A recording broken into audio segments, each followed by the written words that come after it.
வணக்கம். நாம் இப்போ பார்க்க போகிற ரெசிபி வந்து முந்திரியும் வேர்க்கடலையையும் யூஸ் பண்ணி ஸ்வீட் எப்படி செய்கிறதுன்னு பார்ப்போம். அதுக்கு வந்து முந்திரி ஒரு கப்பும் வேர்க்கடலை ஒரு கப்பும் வந்து எடுத்திருக்கேன். ரெண்டுமே ஒரே அளவு தான். நான் போடும்போது உங்களுக்கு வேணால் காட்டுறேன். 2 கப்பு, அதாவது 1 கப் முந்திரி, 1 கப் வந்து வேர்க்கடலை, 3/4 கப் சர்க்கரை, 1/2 கப்பு வந்து தண்ணி யூஸ் பண்ணி ஸ்வீட் செய்யலாம். ஸோ ஃபஸ்ட்டு வந்து இது ரெண்டையும் வந்து தனித்தனியாக வறுத்து எடுத்துக்கலாம். லேசாக வேர்க்கடலை மட்டும் கொஞ்சம் வறுத்துட்டு தோல் நீக்கி எடுத்துக்கலாம்.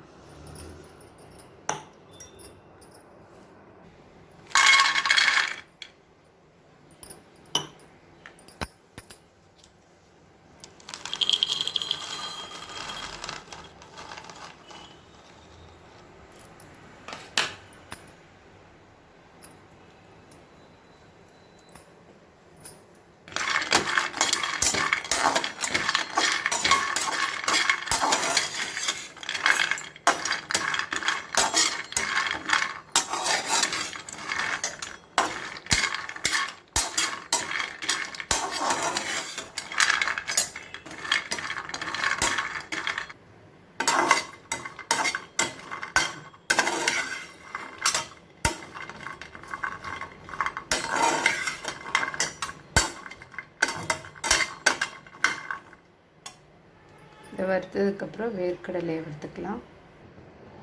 பாருங்க, அதே அளவு கப்பில் தான் வந்து வேர்க்கடலை எடுத்துக்கலாம்.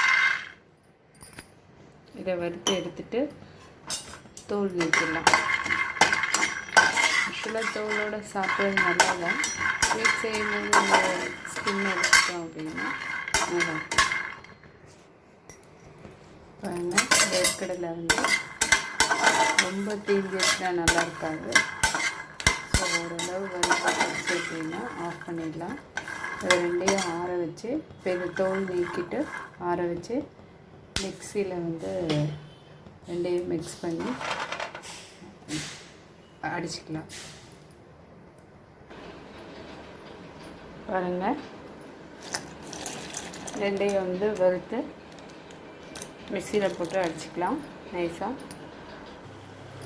ரெண்டையும் அரைச்சி எடுத்தாச்சுங்க. இப்போ வந்து 3/4 டம்ளர் வந்து அந்த பருப்பு எடுத்த டம்ளர்லேயே வந்து 3/4 டம்ளர் சுகரை வந்து எடுத்துக்கலாம்.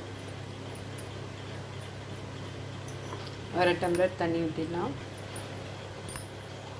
1/2 கப்பு வந்து தண்ணி ஊற்றிக்கலாம்.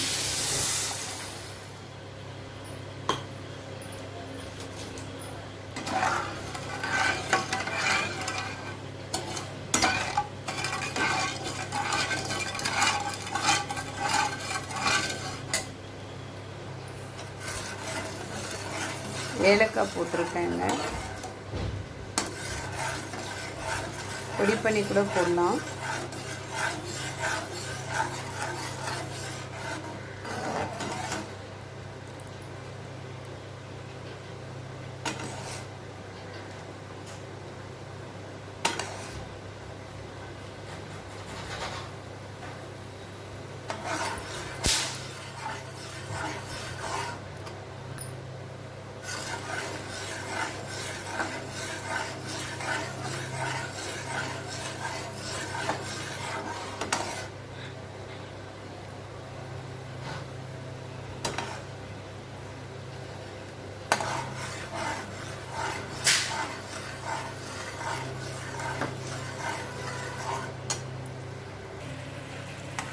பாருங்க,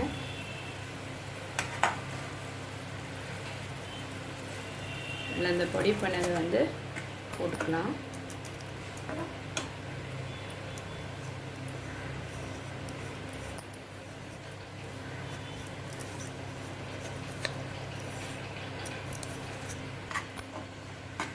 சிம்மில் வச்சுக்கிறாங்க.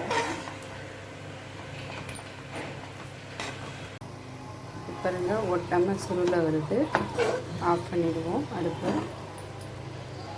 தட்டில் நெய் தடவி இதை கொட்டி கட் பண்ணிடலாம். பிளேட்டில் வந்து நெய் தடவியாச்சு. இப்போ அதை வந்து எடுத்து கொட்டி ஒரு 5 to 10 minutes ஆறட்டும். அப்புறமேல் வந்து கட் பண்ணிக்கலாம்.